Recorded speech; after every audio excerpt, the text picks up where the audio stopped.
there is no such thing as good timing for anything. There's no such thing as a good plan. Like nothing we planned or thought would happen or waited for or didn't wait for was ever right. You just have to every single day try to make slightly more forward progress. And many times that'll be 7 steps backwards, and then you've got to change, and then pivot. And somehow at some point, someone goes, actually, if you zoom out, this business is really good. And it's got won these awards, and it's selling across the world. Today's guest has gone from sprinting for Great Britain to leading one of the UK's most exciting health tech startups. He's turned his experience as an Olympic athlete into a mission to take personal health truly personal, blending performance, precision, and purpose. What started with a DNA test kit has grown into a movement that's changing how people think about wellness, longevity, and what it means to perform at their best. It's a journey built on curiosity, resilience, and the science of finding your stride. Welcome to the podcast, Andrew. It's great to be here. Thanks so much, Ian. No problems. Before we dive into the world of health optimization and tech like that, let's rewind a little bit, because before all of this, before the lab work, the product launches, there was a kid with a stopwatch. Take us back to what got you into athletics. I think it's funny when you're a child, like at some point you tend to sort of put your head above water and someone says, oh, you're good at that. And then that becomes the thing you do more. Right? So there's a positive feedback loop. And I think when I was quite young, I had disproportionately long legs for my size. So I had a very short torso, very long legs. And that was just a strange idiosyncrasy of how how I was growing. And I used to sort of just, run ahead of my mum on the way to school, and I kind of enjoyed the feeling of that. And none of my family are sporty, by the way. I was the youngest of four. Like zero sport or athleticism in my family at all. Not even from a cultural perspective. It wasn't something the rest of my siblings did or whatever. And I think what it was at school, I had this one teacher in my primary school, a guy called Mr. Felstead, who had saw that I was quite a good runner just in the playground, I guess. And he decided to start putting on cross country like training sessions or extracurricular stuff of his own time for free for me. And then a few others came along, and it really just sort of sparked my interest. Someone said, "Hey, you should do more of this. You're evidently quite good." And then you do. And before I knew it, that was my thing as I was growing up. In my early teens, eventually I won the English schools national championship when I was 16, and it's funny, these tiny little changes in life. And I could have just not had someone say, oh, by the way, you seem like you're actually pretty good at that thing compared to most other people, and it wouldn't have been a pathway for me at all. These tiny little butterfly effect, trivial changes make a big difference. And what made you get into 400 meters? Because that's often referred to as the toughest track and field event without upsetting any other. I would have run shorter if I could. I did everything as a kid. I ran cross country and like sprint events in the summer and so on. I was pretty good at it all, like generally in the sort of local region. I think I did find sprinting interesting, and I found it sort of a bit more exciting than the long slog. But I definitely couldn't have been 100-meter runner. It wasn't like, I'm not like that explosive. Was the perfect event for me, because for those who haven't run a 400, it is known as sort of the hardest track and field event. Maybe there's a debate between that and the 800 or that and the 400-meter hurdles. But the reason being is, physiologically speaking, you sort of exhaust every single energy tank your body has, from ATP to creatine phosphate to lactate phosphate, the quickest as possible, and then you basically have nothing left, and you still have to run about 100 or 120 meters. So you literally sort of exhaust all your fuel tanks, and then you watch these 400-meter runners in the last 100 meters of a race, and they are. Sometimes you'll see someone that looks like they're kicking, or they've got a kick. They haven't. They're just dying at a slightly lesser rate than everybody else. Everybody's moving very, very slowly, and that's because literally there's no way around it. Your physiology requires that you will have no energy source left, and you just have to sort of keep moving as long as you can within the race. And the reason I think, looking back at it, the 400 was good for me is I have very little natural physical talent. And people always say, "Oh, you're being too self-deprecatory there." I'm actually not. Like I really am very inflexible. I'm not naturally strong or explosive. I have naturally a very high heart rate. Like I get super sweaty and out of breath. It was not me, but when I wasn't, my natural talent was actually withstanding discomfort.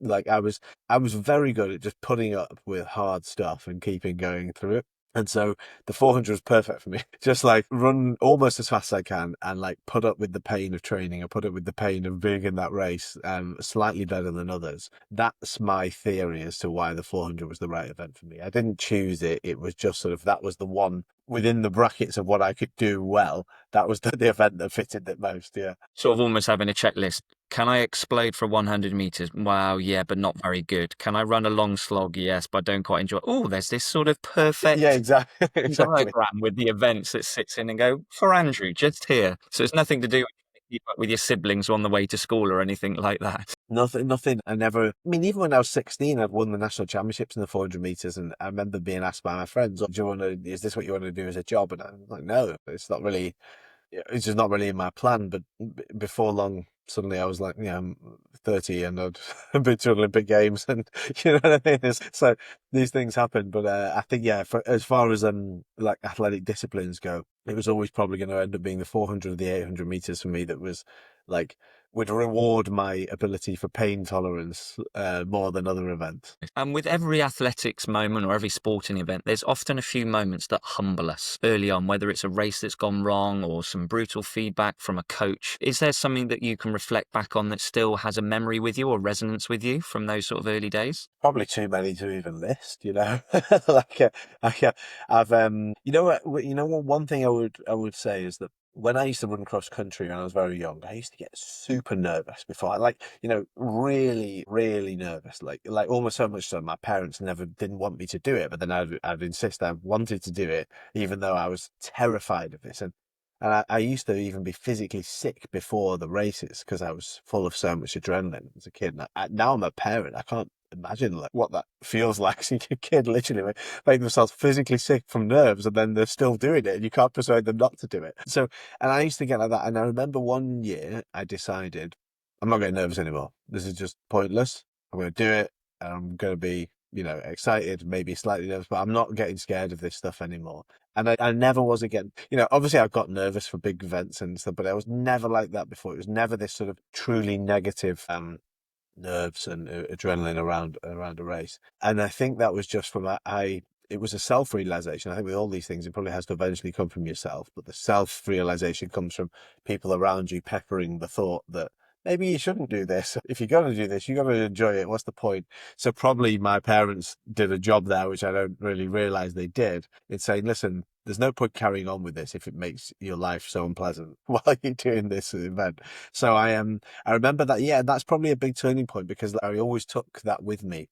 And there's almost like a self-fulfilling prophecy of this. I told myself I don't get nervous. So then, of course, I started to train that muscle that I don't get that nervous. And therefore, I didn't get that nervous downstream, And so it's kind of that decision I had, I must have been maybe 13 or 14. I was very young, but I carried that through with me, and it was a big sort of strength of mine. As I got older, I was sometimes less successful at managing those nerves than others, but I never really had that all encompassing like dread around it, after that decision for some reason when I was young. Well, as they say, if you're aware of something, you can choose to change it. And you were then Yeah, I obviously mean, yeah. made aware of it, wasn't it? And you were able Yeah, to it's change funny. it. I mean, it sounds harder to do now. Speak it now as an adult. But I do remember making that decision one day, and somehow it sort of came true. I made that decision. I didn't really ever get into that. I used to be so scared, and I think I had this sort of probably like a fear of failure and a fear that I thought I should win these things, and I would worry if I didn't win, I'd let myself down. But it was really very internal. It wasn't through pressure externally. And I'm so glad I made that decision one day because I said, I was physically vomiting with nerves before races. It's not a great not a great way to be fueled, ready for a hard physical task. No, just empty everything. Don't worry about any of that. Just get rid of it. Yeah, maybe I was lighter at least. So we've discussed obviously mindset of elite sport here and the fine margins. How do you think that sort of shaped the person you are away from competition or outside of sport? Yeah, there's two areas to the way to describe this. As a young man, teenager, early teens, mid-teens, sport was an incredibly powerful thing for me in finding, firstly, a social group outside of school, which is really rare actually. You're in your teens, like you're so defined by your social group and who they are, what they do. That's how you can go wrong or go right in life at that time of your life. And then giving me an entirely different social group where that had nothing to do with my friends at school. And that was really powerful. And you almost felt empowered for that. You know, you had like these two different worlds and you were the same person in both worlds, and it gave you some self-confidence and a standing there.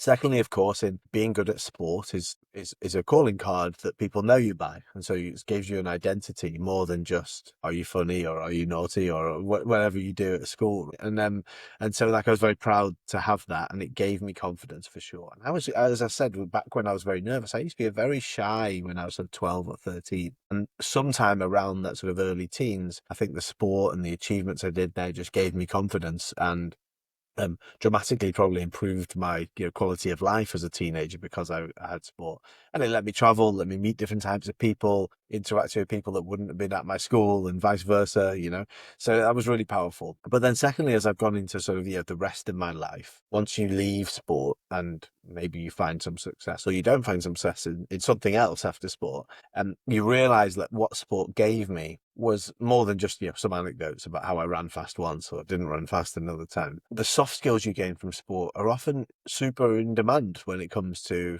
professional life, or your social life. The sort of the ability, this lack of fear of failure, or the ability, the resilience that it takes to like understand that you're not going to win every race, you're not going to win everything, or just the idea of working towards something which is a distant, mysterious goal and you don't know how it's going to be. And every time you stood on the start line in sport, I don't know if I was going to win or lose. I don't know how fast the other people were going to run, but you could do it anyway. And, as you sort of leave your sporting world and go into the normal life, you realize how much outside of sport you never get to quite touch these sort of highs or lows.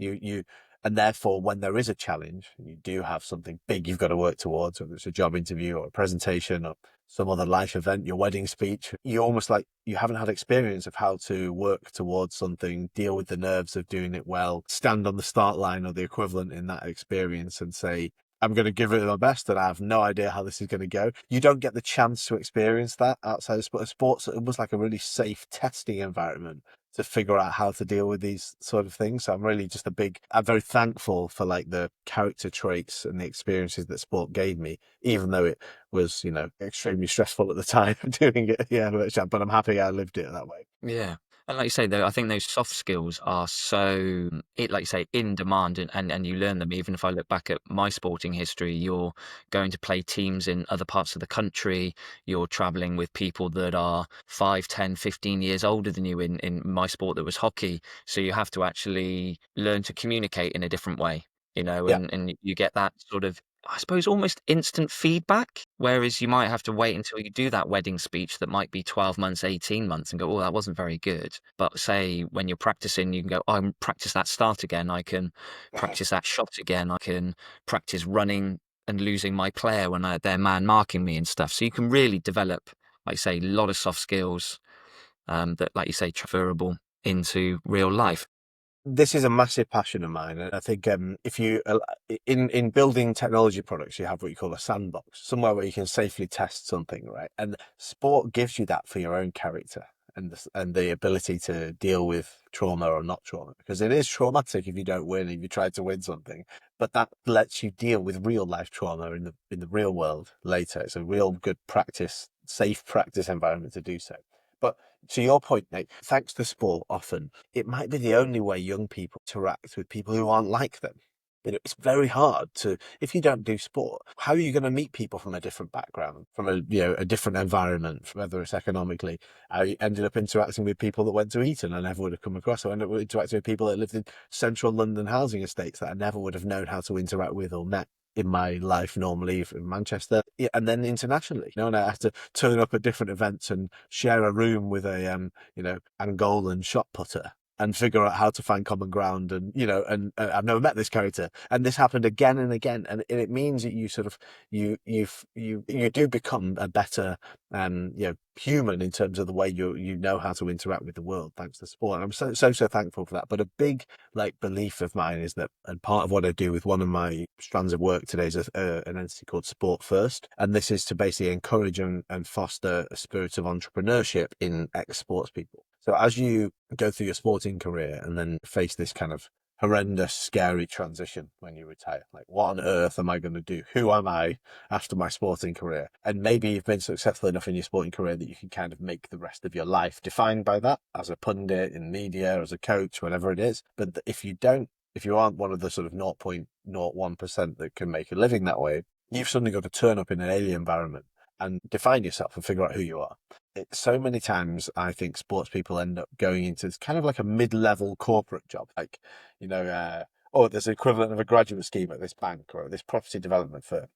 My case I make is that utilizes almost none of your advantages as a sports person and just puts you at a disadvantage, and that you aren't able to, you've got to navigate this corporate hierarchy. Who can you speak to in a certain way? Who can you directly reach or not allowed to talk to directly? And what's your remit? Whereas as a founder, as an entrepreneur, you can utilize all of the soft skills you built as a sports person. And the more and more I've done this, as I've built and exited companies and met extremely talented founders, but also extremely talented investors. And as you've seen, these venture capital investors, when they invest in companies at the early stage, they can't really assess anything apart from, do I believe that person sat in front of me can make this work somehow? Is there something about that person? What is it about that person that I believe could find a way to success? Airbnb was ostensibly a terrible business model. Rent airbeds in spare rooms. That's not a business, right? But what they did see, those early investors, they talk about seeing that these guys, like, I just think they could figure it out. Like, no matter what it is, I'm going to bet on them. Sports people have these soft skills, which are very much overlapping with how you define the soft skills of early stage founders in great businesses and what they saw in them, lack of fear of failure, resilience, ability to change and adapt, etc., etc. And you don't get that anywhere else in life. So I have this big passion to encourage sports people to try something on their own as an entrepreneur first, even if it's just for the learning, and it fails, fine, that's no problem. We've failed all our lives as sports people, and then find your path in a safer job if it needs to be. But I do really believe there's a very strong overlap between great founders and the qualities that you see in sports people as well. Yeah, well, massive. And you think how many sports people come out, even I think back to my personal training days, how many sort of 20, 21, 22-year-olds were ex-rugby players, ex-football players, ex-triathletes that were coming back in to try something different. And you think, well, I wasn't really thinking where to go,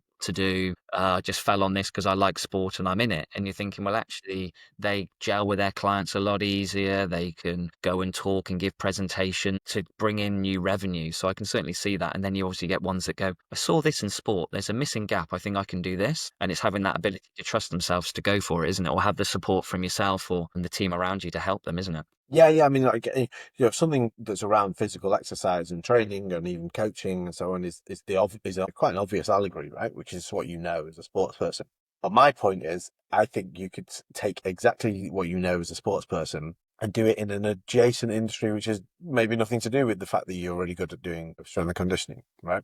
And but the same upside applies based off your sports career. So the thing that makes you a good PT, the ability to gel and understand and and sort of have this empathy with your client to help them work through that, the ability to look at them as an individual versus like the average training and make some informed assessments to those, the ability to persuade them and bring them along on a journey to try something new.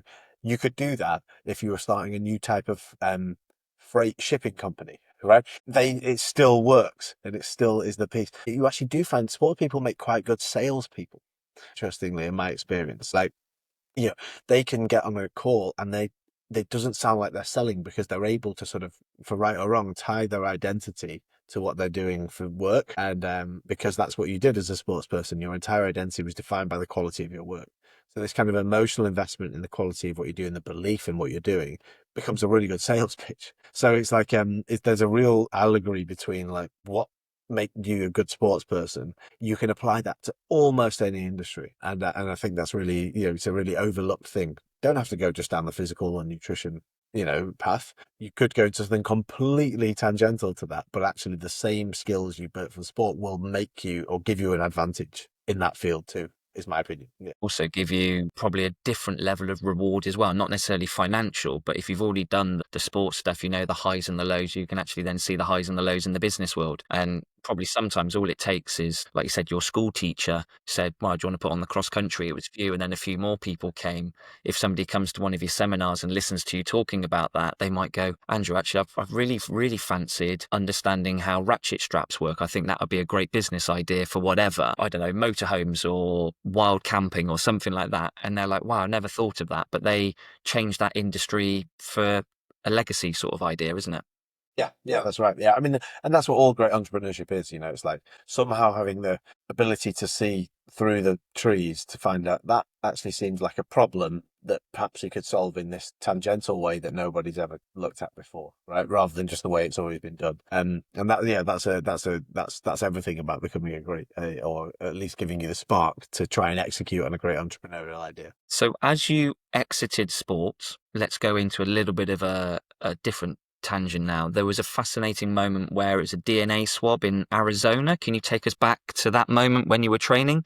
What did you think when you had that first test? So allow me to frame this with slightly more context and background, if I may. Yeah, of course. Yeah. So I'm officially an Olympic medalist now, but at the time of my career, I didn't have an Olympic medals. I finished in the Beijing Olympic Games 2008. I made the semi-final in the individual event, ran quite fast, and that was pretty good. And then the relay, we finished fourth at the time.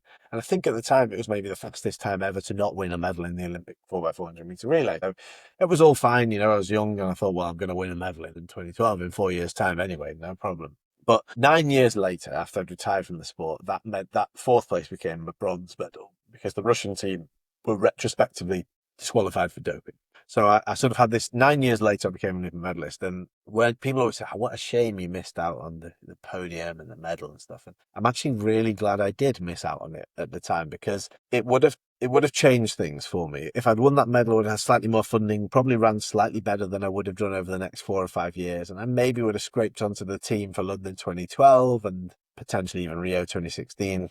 It would have led me down a much narrower path of opportunity because my sporting career had taken 8 years longer or 12 years longer, whatever I'd managed to sort of eke out from my body over those times. And the fact I didn't win that medal actually forced me to be very open to opportunity, which was not about how fast I ran the 400 meters. So I had to be very open to opportunity because I missed out on the home Olympic Games in London 2012. It was like a huge trauma. It was almost like a death of a close family member. It was, talk about this sandbox of trauma. Like this was like really hard to have missed out on the home Olympic Games. And it put me in a tough spot. So when I was 27, I was facing the rest of my life basically. And I was still trying to run. I was in Arizona, as you mentioned. And actually, to put it in reality, at that point, I had no higher education because I'd never gone to university. I've deferred university about 5 times because I kept on running and making a living that way. So I was like 27. I wasn't going to start uni then because I needed an income. Secondly, I had no work experience at all. I'd literally never had a job. I'd just been a runner on 400 meters repeatedly for about 15 years. So I had nothing in the way. I had nothing to put on a CV, let alone like actually have the skills. And then lastly, I had no money. In fact, I had very much minus money, about 22K of credit card debt at the time because I'd been pursuing London 2012 even without funding to give it everything I could to potentially get there. I was in a tough spot and I was like, what on earth am I going to become here? Like, I can't even believe this. I was Olympic athlete and now I'm like, what am I going to do? Just try and get a job in a coffee shop or what? And so I was facing this abyss. And one day I got an email from a genetic scientist, well, a guy that was working with a genetic scientist. And they were wanting to analyze sports people's DNA profile to see how that might differ from non-sports people. And could you translate that into some sort of commercial product? And any other time in my career, if I'd won that medal, I would have forwarded that email on to my agent and just said, hey, see if there's any money to be made. But instead I was at this point where I had to be open to stuff, and subconsciously I maybe knew that. And so I responded proactively, said, yeah, I'd be happy to take it, happy to try this out. I had a really interesting experience in doing this test and learned some things that were really interesting to me, and we can talk about that later. Long story short, I got to a point where I had this email drafted to send back to this guy who was quite an experienced businessman. And it was a bunch of what I now know, like product and commercial advice. So, hey, I think people like me would buy it if you could do it this way, or if you could package the results in this manner, it'd be a really good experience. And I hesitated to send it because I was like, who am I to give this advice? Like, I've never had a job, let alone go to market with this product. And thank goodness I did. I pressed send.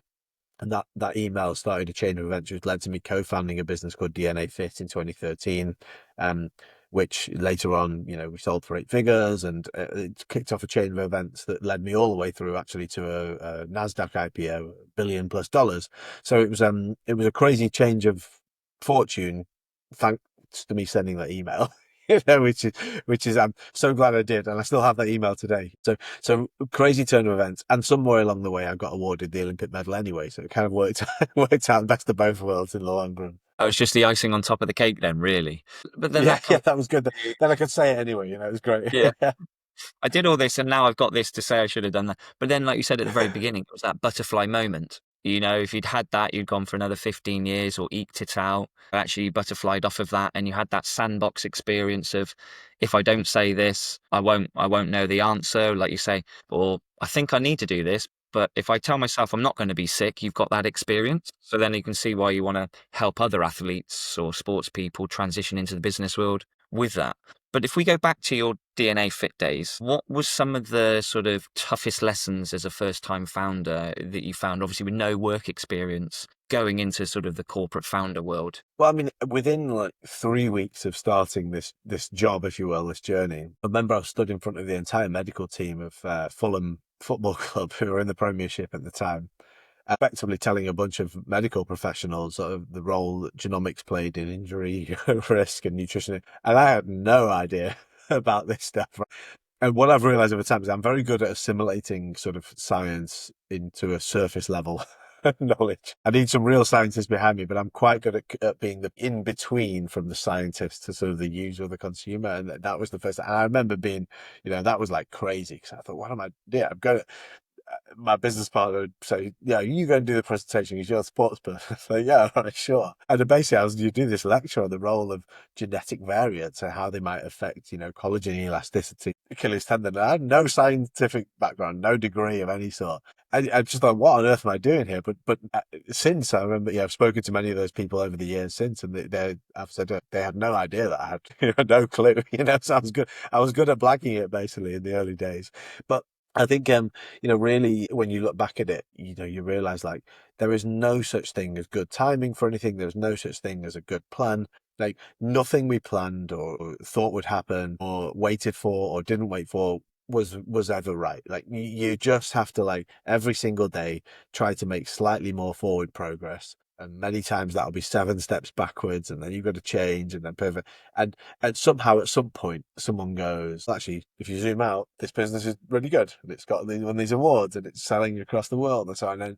And so my only point is that I have this strong like belief in my life that you always have permission to try. And I think many of us forget that a lot of times, right? Like, well, that's not my world. I couldn't give an opinion on that, or I couldn't do that business. I don't know anything about that. But at some point, everybody doesn't know anything about the thing that they later do. So you can try something, and you do have permission to try that, even if you're uneducated or inexperienced, etc. And that when I look back at sort of DNA Fit and that startup journey, it was just a series of like permission to tries over the years that somehow eventually turned into a success, through sort of sheer grind and execution on that. And that's quite a strong shift mentally to make, rather than a physical shift like running around the track. Is actually that mental shift from athlete to entrepreneur. Yeah, I think so. I mean, I think if you look back at stuff, you can see these are drastically different. But at the time, it's just, this is who I am, and this is the thing I'm doing, and every day I'm making the best decision possible, and that's it. I actually like that idea.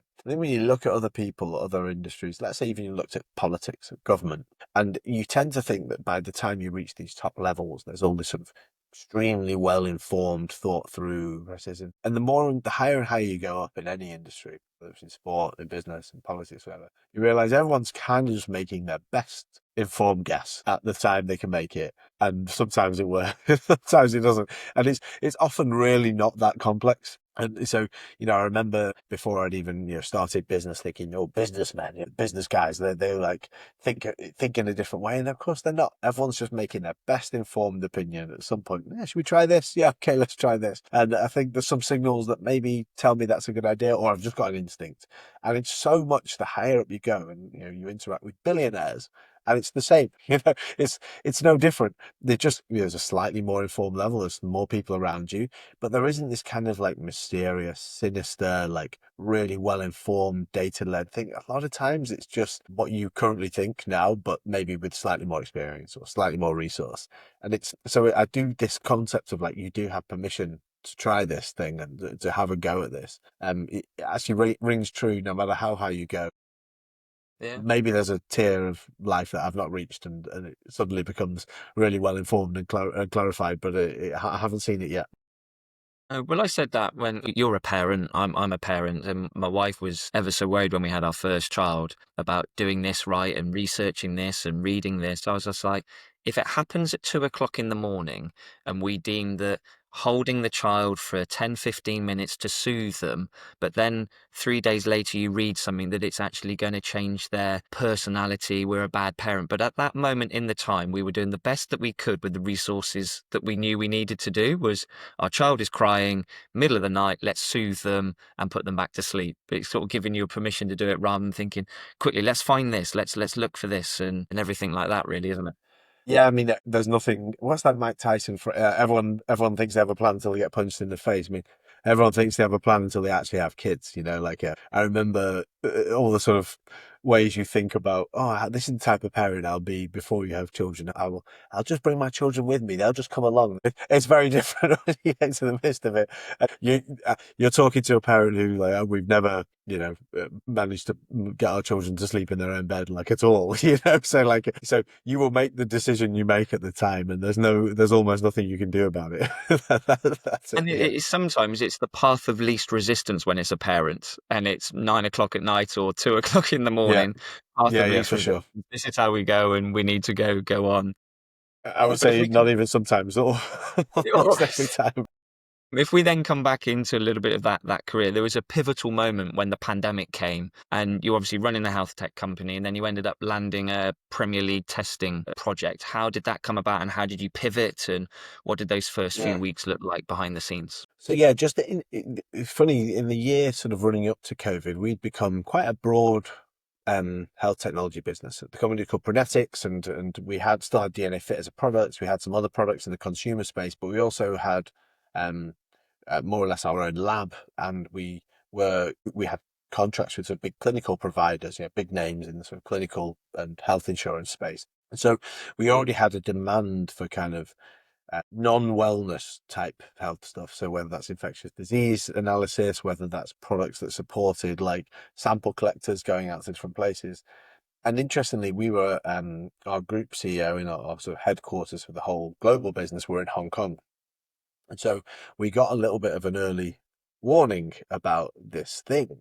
And I remember the group CEO saying, hey, listen, stop working on anything you're working on. Just like get the lab ready for this and make products to do with this respiratory disease. And we were like, are you mad? It's not what we're on about. We're not going to stop working on this thing we've been working on for 7 months. So, we're not going to change tact here. Like, this is crazy. But thankfully, we sort of maliciously complied because we were one step ahead actually when it started to appear in Europe and then in the UK. Then we just had we were lucky that we just had all the right tools that were already part of our business. And we already had clients that were already, potentially would need a solution for that. But one of the things that happened was we heard that the Premier League were potentially looking to, centrally procure sort of COVID testing services. And I remember we had an early call with with some of the team there and tried to understand it. And it was going to be a complex operation because they had to. I don't know if you remember back then when the Premier League restarted, it was like the first thing that happened in the world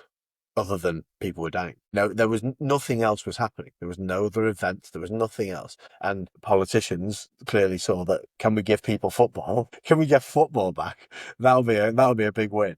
So like this was really on the cutting edge of like what the whole globe was watching. And I remember thinking, how do we win this contract? And I think, well, we're a lab, but there's probably bigger labs.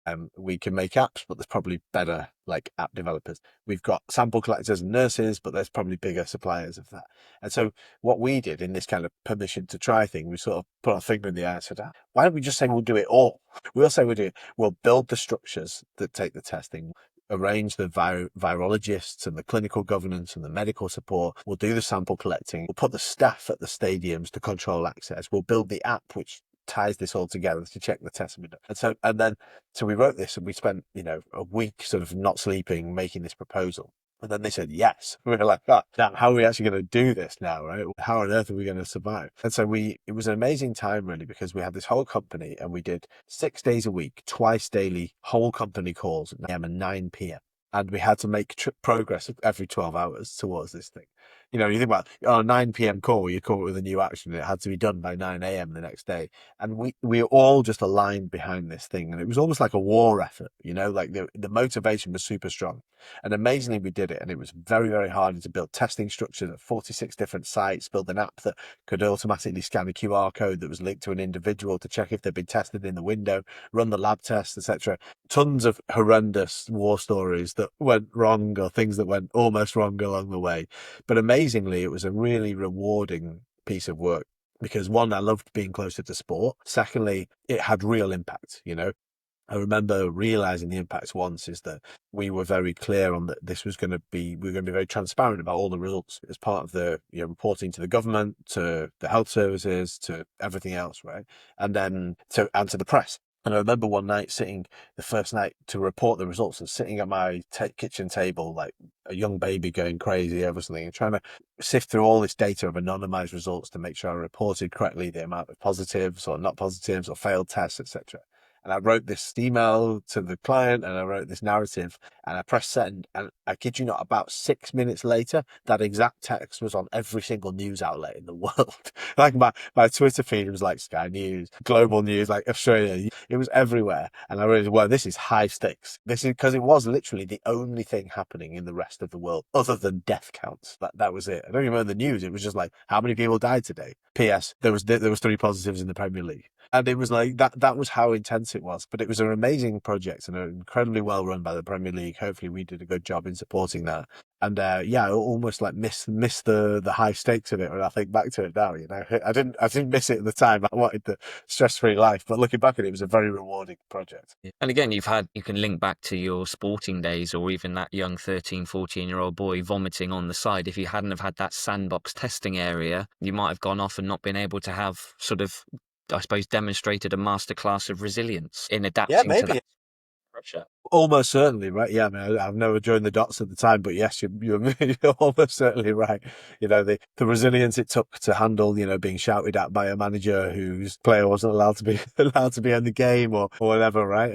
We probably all came back to the sporting experiences over the years. And looking back at that sort of stage of your career, what was some of the defining challenges or something that changed your perception a lot on leadership or performance or health itself? Well, to think about in during COVID, we scaled our team, from maybe about 60 people to 350 in 12 months. And so, there was evidently lots of challenges that came with that. But none of us had ever met in person. It was entirely remote because we had to be. The law was that you couldn't have met in person, right?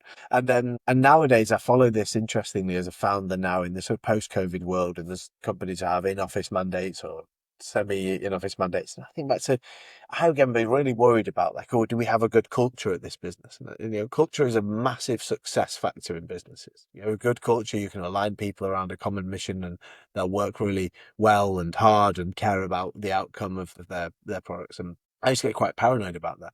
But nowadays, since I've spoken to people that did work with us at that time, fully remote, they talk about it almost like it was the best job they ever had. And so I think my learning from that is it's extremely possible to have a great culture, even if you don't meet 300 people, but you somehow got to get people to align around the mission. And that is a hard thing to do as a leader.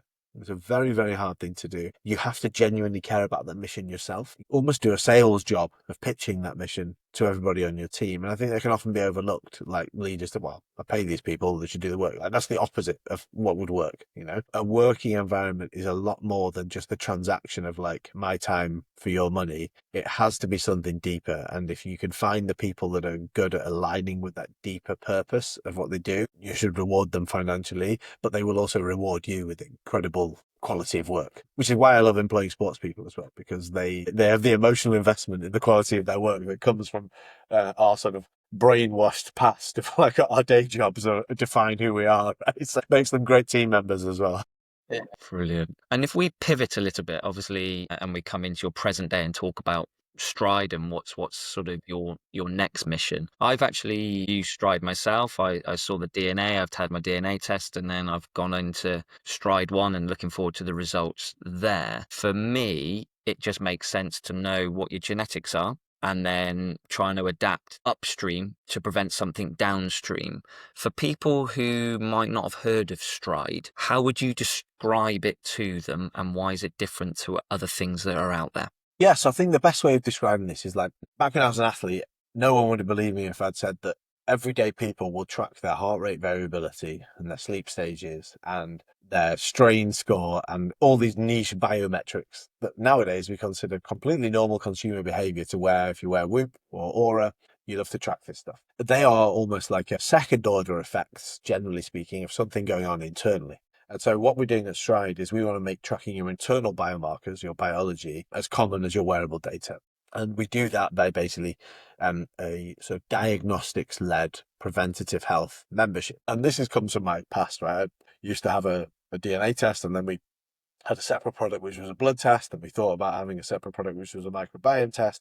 And of course, none of this makes sense if you don't do it all together, because naturally your genomics are a static blueprint which affects the choices you make or how you react to the choices you make downstream, how you react to conditions you might come across. Your gut health plays an interactive role in all sorts of factors, including whether you uptake certain vitamins better than others, etc. Your blood biomarkers reflect that, and they might be being changed by your genomic profile or your microbiome background. But if you really wanted to be a person that took proactive care and insights into how your body was actually working on a sort of every 6 months or every 3 month basis, it's super hard to do. You have to go to like one lab for one type of test, another lab for another, download the PDFs, see where you can find anything that might correlate. If you want to take some supplements that might be informed by that data, you then have to read the backs of every label and try and like plot this against there. If you want to track those tests longitudinally, you're going to have your own Excel spreadsheet where you're tracking those data points yourself. And then if you even want to speak to a human who cares or knows about and aligns with the information on those reports and what to do about it, then you've got to be really lucky to find like a functional health practitioner that actually is sort of philosophically aligned even with the testing role. So what I want to do with Stride is I want to create this single home for like optimal health, not for like crazy biohacking stuff. We do get biohackers as customers, but for everybody else that is like curious about just taking proactive ownership of their health. And this is a big trend. You know, the society has shifted since COVID in terms of saying, well, maybe it's not the NHS's job to make me move more or be mindful about my eating. How can I take control of that and pay for the privilege, actually, of optimal health myself? And so Stride, what we're building is this single home where you can track your DNA profile, your microbiome makeup and your gut health, advanced blood biomarkers, like 75 biomarkers, and you can track that over time. So we can learn what works for you and what doesn't work for you and how to change stuff. We can see how those different omics interact. So is the lack of this certain gut bacteria affecting that blood biomarker? And is your genomic predispositions to eating more of this bearing true in your bloods, etc.? But then also we provide two other things. We live at the overlap of these advanced lab diagnostics, human services. So we have registered dietitians and physiologists on staff who actually speak to customers for free. And as part of our membership product, which is called Stride One, as you mentioned, you get that every 3 months. And because they're part of our internal team, the transcripts from those calls help inform the advice we give you in the product as well. And then lastly, we have some interventions, which right now we have 3 key supplements. We have a liposomal multivitamin, which is methylated. We can maybe talk about that separately, but that's the most bioavailable form of many nutrients. And we're kind of putting this all in one place because over time, you don't want this going to other providers. One, because it's inconvenient. Two, because it's going to cost loads more, but also because then you can't make sense of it for your own health if you're having to sort of join the pieces together. So we do this in one place with our own lab, our own team in-house. And I think we're going to have the most powerful precision health system for personalised health advice, predictive health advice in the future that would never have been possible before. So that's what I'm very excited about. Yeah, well, I mean, I've only entered it at the early stage. And for me, it's something that's been on my mind for a number of years. But like you say, I've gone through exactly the same route. I've looked at this company and thought, oh, I can do that. But then what do I do with the data when it comes back? I don't necessarily have the time to learn everything about it, and then it's still a guesswork. But you mentioned about methylation. Obviously, for somebody who's never heard methylation, what is the simplest sort of, I suppose, as you said, that the gap between the science and the layperson, that bit that you specialize in there, how would we describe it with that? Yeah, I mean, I've been fascinated by the interest in such a niche biological pathway.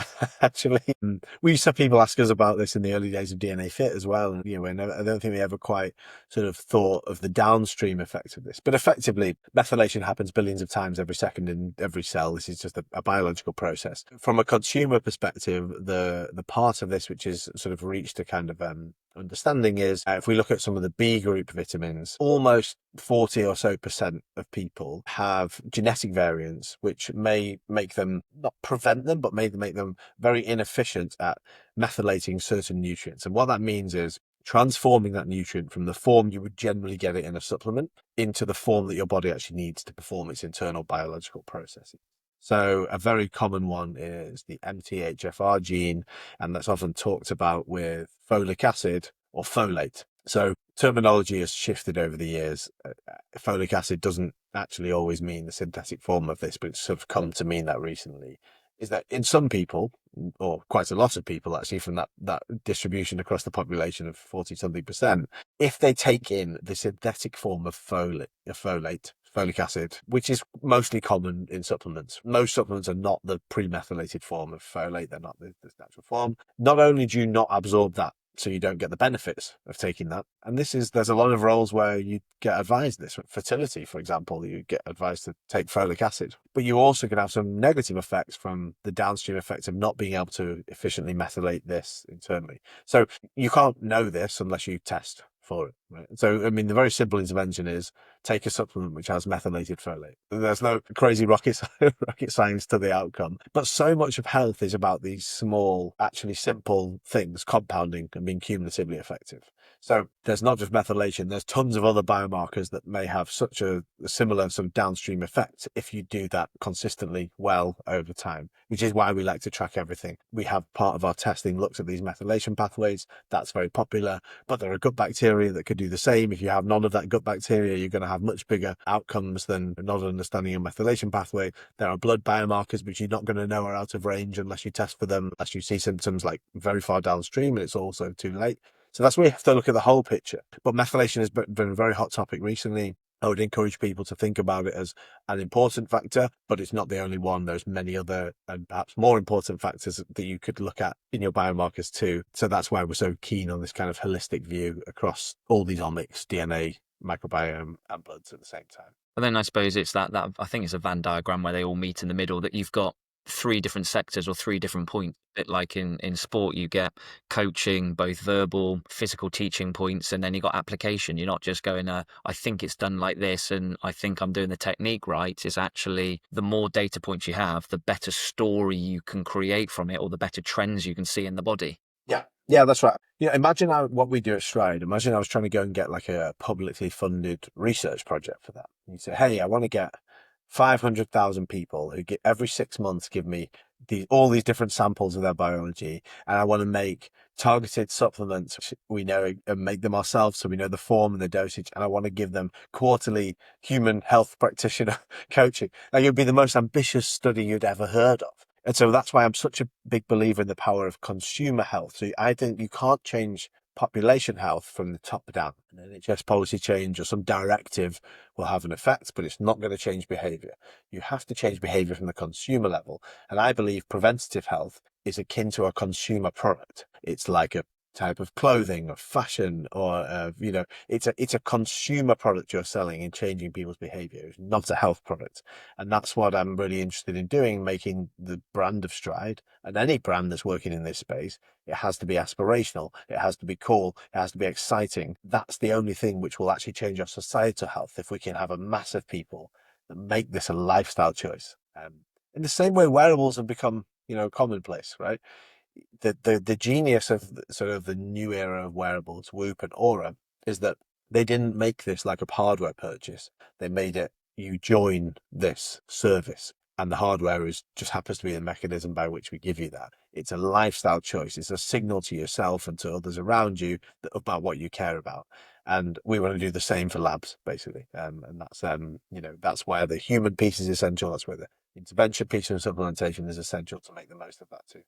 And you touched on the liquid supplements, and you make some there. And obviously, you got Stride Daily as well, which is another supplement that you're trying to go, which I suppose saves giving the data, then going away and searching goodness knows how many internet sites to find what ratio, what additives, what fillers, what bulking agents, what strength I need personally. If you've got that data on me and you can provide something, it makes life a lot easier for the consumer to go, that's what I have, that's what I need, there's the outcome, a bit like you just said with the Whoop and Aura. Yeah, I think so. I mean, I don't think we aren't primarily a supplement company. Supplements are a good tool in a health journey, and still buying supplements is crazy. And I'm well informed, right? I, I've spent a life of navigating supplements, and still, if I wanted to go to a shop on the high street and choose a vitamin D, I don't know which one to choose. There's like there's multiple brands. Within the multiple brands, they've got different dosages. Within the same dosages, they've often got like different forms and make this. So they give you this sort of paradox of choice, but actually it's leads to the opposite, right? Like you're just sort of like, I don't know what to do here. I know I need vitamin D, but this one's got K2 in and this one's not, and this one tells me I need K2, but this one doesn't mention it. So which one do I trust? And then you finish that tub of that particular nutrient, and then you've got to go back to the shop and do it again. It's actually crazy.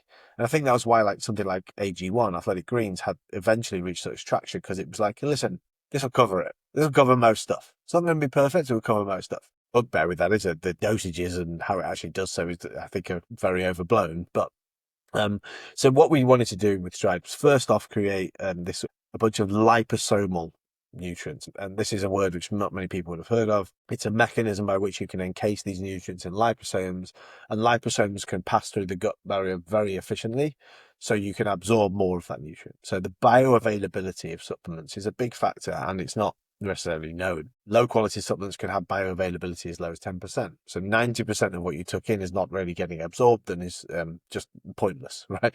In some way.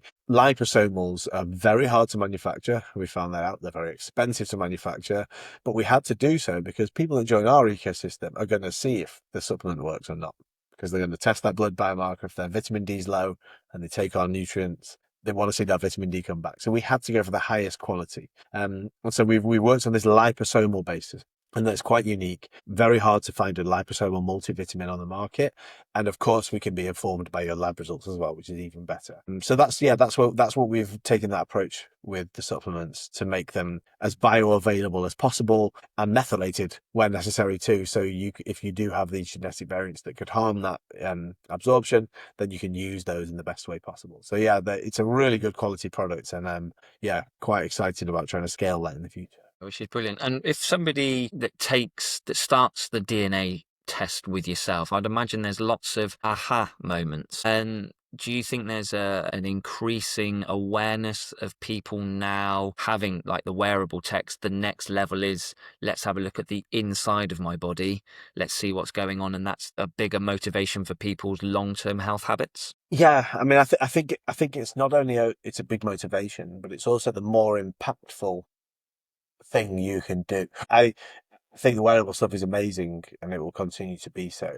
Ultimately, it's almost a second order effect of the internal stuff. So my point is go to the root first. And we're going to integrate with wearables as well, so you can see how your lab interacts with that, etc. But also the key is that we have that your sort of longitudinal personal biological profile, and that's very important, right? Because we all have this. Here's an optimal range, or no, you have what's called the normal range, right? Is this blood biomarker in range? Yes. What if it's just in range on the back end? Then the doctor says yes, that's fine, but that might not be fine for you. It might not be normal for you. So we need this longitudinal data set against you. So like that's where, again, I think there's absolutely a place for both. It's not one or the other. I just want to make sure that if you can, understand, yeah, my LDL cholesterol tends to sit around here. And even if that looks like slightly out of range on the normal, I could show a doctor downstream, say, listen, for 7 years, it's always been there, even when I've been doing this and this, or my genomics mean that it's predisposed to this, etc. So like it's just about building this personal multi-omic data set against yourself. So over time, you can figure out what actually moves the needle for you and your health, because naturally, none of us are the average. The average is built from a population guidance, and almost nobody is actually the average because of the nature of the scatter graph and how that works, right? So that's our mission, is to create this sort of personal optimal. Thing, yeah. And you've gone, obviously, in your early days chasing milliseconds on the track to now helping people add healthy years to their life. How do you think your transition over the last number of years you can define performance these days? Like, it's almost that performance comes down to these small, seemingly trivial parts of life. Do you have clarity in how you're thinking? Do you no brain fog, or do you feel like you've got little bit more energy in the afternoon than you used to? Do you feel like you don't find it such a chore to move a little bit more, or to be present with your kids, etc.? And actually, these small things are the things which add to quality of life. And does that facilitate a better life for you in the long run? Yes, and it will lead to probably healthier years, or at least longer years and healthier years at the same time. And we talk about these blue zones, or these populations that live very long and very healthily, and there's always such a strong sort of ability for them to have like strong social connections and be present. And I think that is not completely unrelated to your actual physical health. They're both intertwined in every way. And we all know, if we're unhealthy and not optimizing things that we could do, we are less present and less useful to our family, and we're less focused and more distracted, etc. So like this whole piece of this pie is like it's all one goal. So really what we want to do is make sure that people can go from normal to optimal long term, and have the compounding effects of that lead to a more rewarding, vitalized, satisfied life, and hopefully for even longer as well. But health span is that key metric that I would care about moving. Yeah. And again, it's those butterfly moments, isn't it? Yeah. I hear this from users, like, I learned about my methylation pathway and it changed my life. That doesn't on its own change your life. It improves your absorption of folate, but but often it does from a behavior perspective. That's why buying a nice pair of running trainers often means that people run more. Otherwise no one would need Nike trainers. No one would need nice clothes. So human behavior works in funny ways, and often by understanding, yeah, you know what, I thought I was healthy, but I found out that this ApoB was a little bit high, so I made some changes, small changes, but look, 3 months later it's a bit better.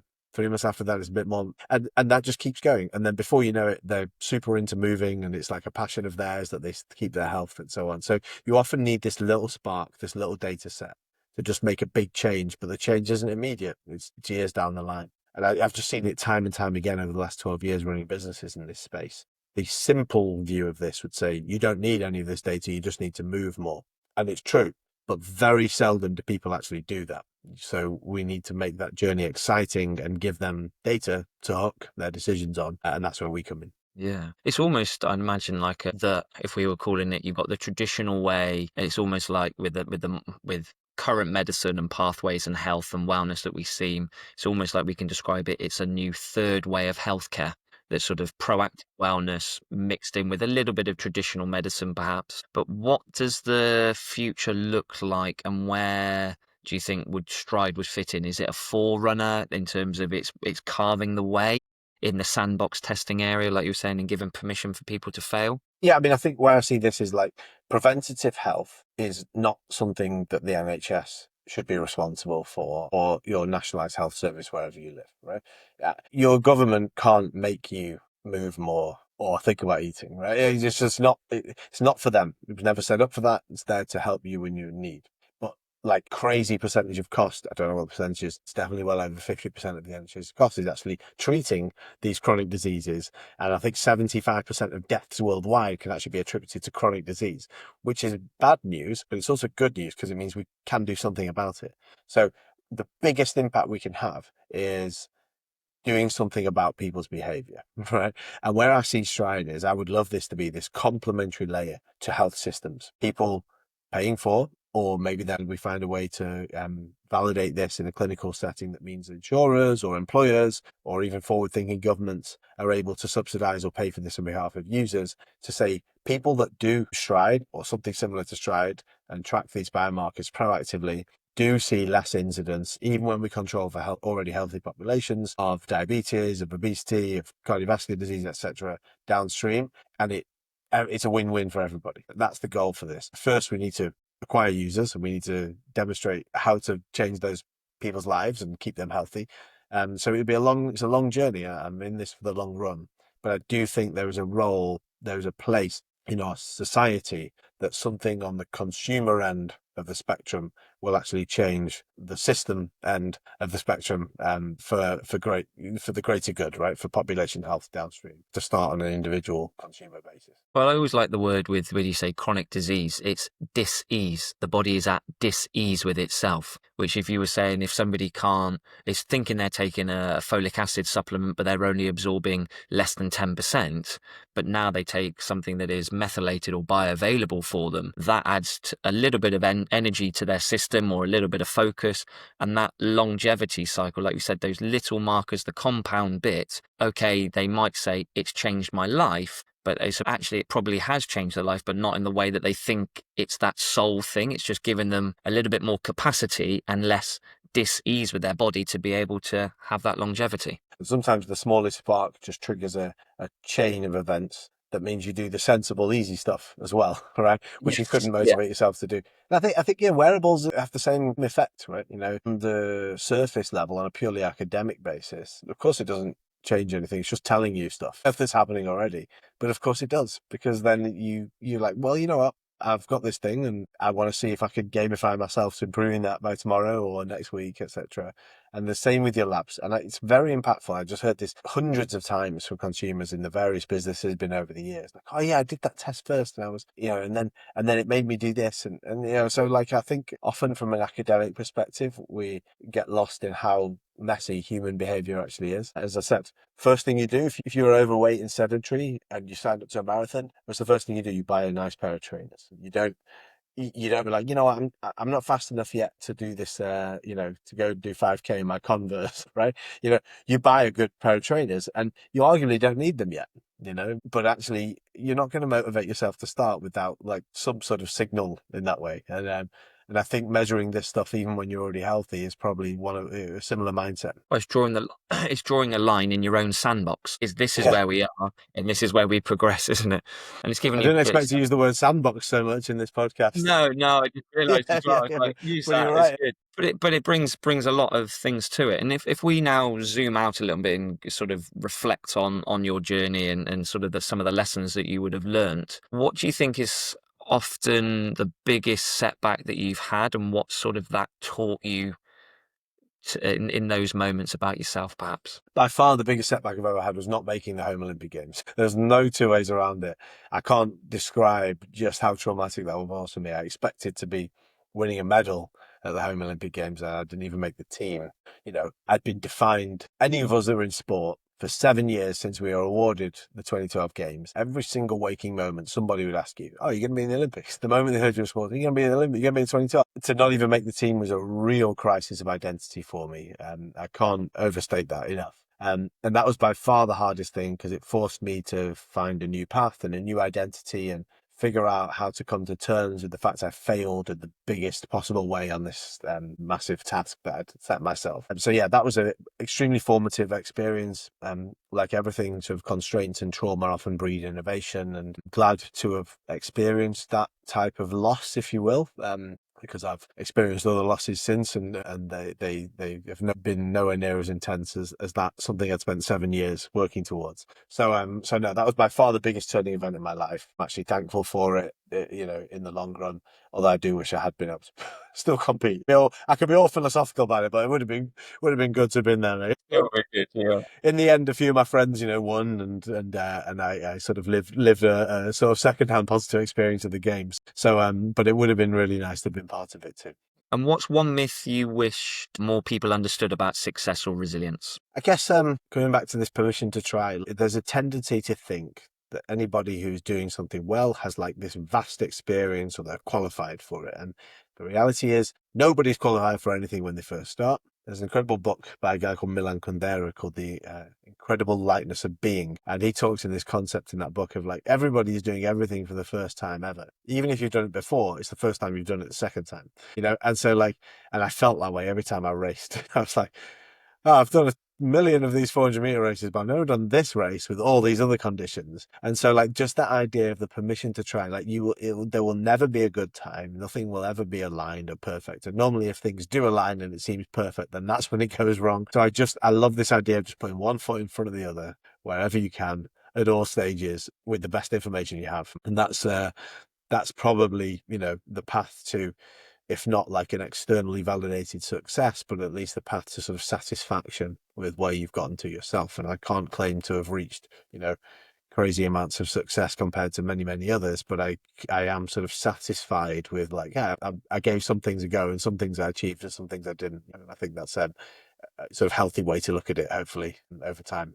And finally, what's your next for you and Stride? Are there a new direction or go deeper into things? What are you excited about on the horizon? Yes, we've just launched Stride One, the single membership for everything we do in one place. And we want to get as many people as possible tracking all of these omics over time.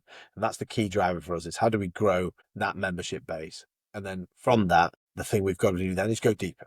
How do we give people more precision health advice? How do we understand and publish new evidence around the interaction from genomics and microbiome and bloods and health, and add more testing into the mix as well as people stay with us for longer? We've just recently acquired an amazing technology looking at oral health, which people often overlook as a fascinating proxy for systemic health, but also directly on oral health too, and how that affects other health things downstream. You may have heard this stat about people that floss actually have a much lower incidence of Alzheimer's. And of course, it makes sense if there's microbes and bacteria which you're swallowing every day, etc. So we're adding oral health into the mix, and there's many other sort of omics or extra testing layers that we can do as we improve over time. So this is very much just the start for us, but really the membership piece is the thing which we're really focusing on to drive growth there. But ultimately, that's what's going to change people's health.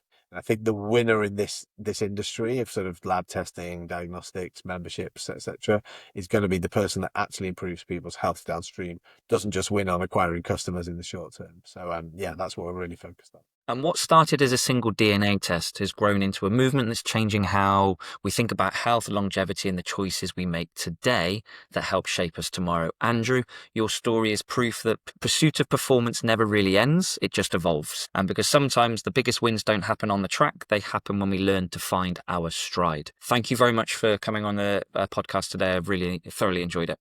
Thanks, Ian. Great to see you. Be a part of 360 Life Stories.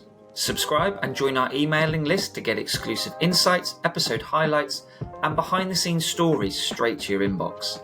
It's the best way to stay inspired between episodes and never miss the next great conversation.